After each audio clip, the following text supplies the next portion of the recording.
Thanks for joining us today. Hi, Zoe. Everyone, I'd like to introduce to you Alice Betteridge.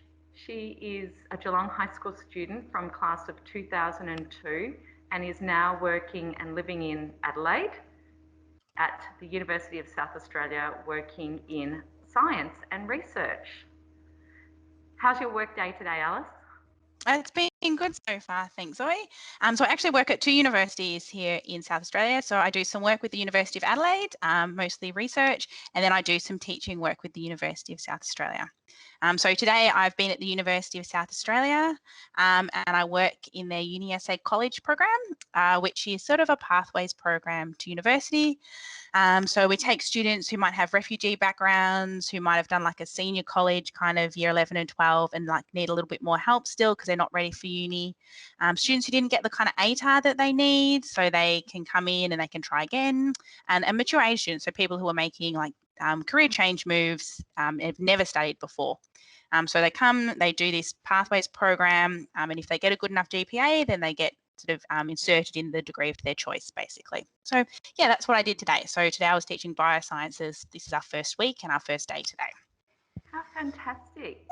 That's so interesting because to get to university, there are lots of different ways to do that, or to leave school and start what you think you want to do. There are lots of different ways to do that. So you Absolutely. were at school in 2002, and I believe from my notes you studied 2 maths, chemistry, English, and German. I did. And then you did go directly to university, is that right? I did indeed. Yes, absolutely. So I finished school and applied to uni, and I applied to do a winemaking degree at Deakin University. So it was a Bachelor of Applied Science, Wine Science, and I got in. It was my first preference, so that's where I went. Fantastic. So growing up in Geelong, studying your undergraduate degree in Geelong, how did you find the transition from high school to uni? Um, the transition was good, actually. It was really good fun. The difference between, I guess, school and uni is that university, you're an adult and you get treated like an adult, and if you do well and you succeed on your own bat. So you're kind of in complete control of your own destiny, and that was really nice. I made some wonderful friends at university. So my winemaking degree was a really small degree. So there were 12 of us, and I'm still friends with all of those people to this day, sort of nearly 15 years later. So it was just great fun, really. Lots of sporting opportunities, clubs to join, social things to do. I had a great time. Did you live at home while you did your degree at Deakin? I did actually, yes. So I lived at home, still with my parents. They were in Geelong, and so I headed out to Warn Ponds every day. Oh, fantastic. And do you remember, well, I think you mentioned to me that as a part of your university degree, you had to organise some external placements that were a work-like placement rather than a study placement, except it counted towards your degree. Yep. How did you go about getting those work placements, and what opportunities did that give you? We had to do 2 work placements. So in our second year, we had to find a job in a winery in Australia, and then in our final year, we got to do work in a winery overseas somewhere. So my job in Australia I found just by ringing different wineries in Victoria and introducing myself. And I ended up at Brown Brothers in Millawa, which was good fun. So it was the first time I'd moved out of home.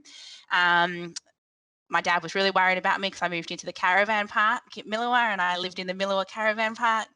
My dad made me a quiche to take with me, so I still remember that.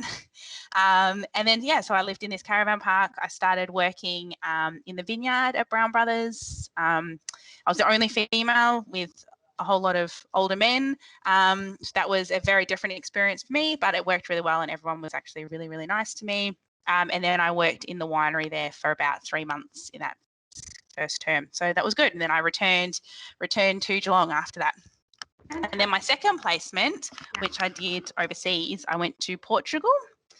And so I found that placement because by then I'd moved to South Australia and I was working in the wine industry. So I started studying externally.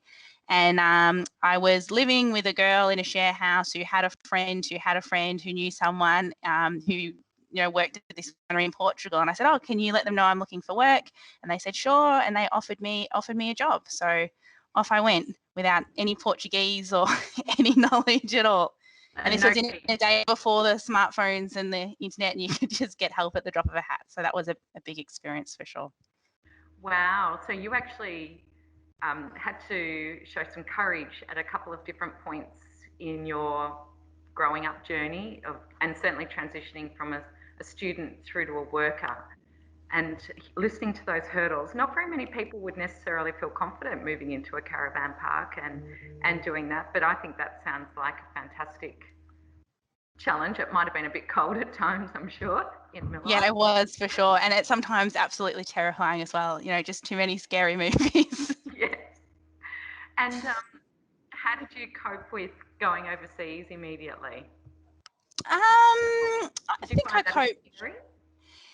It was scary, but it was fun as well. Like I was ready to embrace the experience, and perhaps slightly naively, I suppose, didn't really think about anything that could go wrong.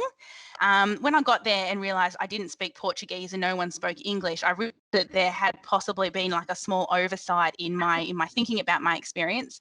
But that just all added to the adventure that I was on, and that was really, really good. I had a plane ticket home, I had my passport, and I was really lucky in that my family are very supportive. So if I'd had to just return home at any moment, I could have just gone. So that it really helps to have that sort of thing.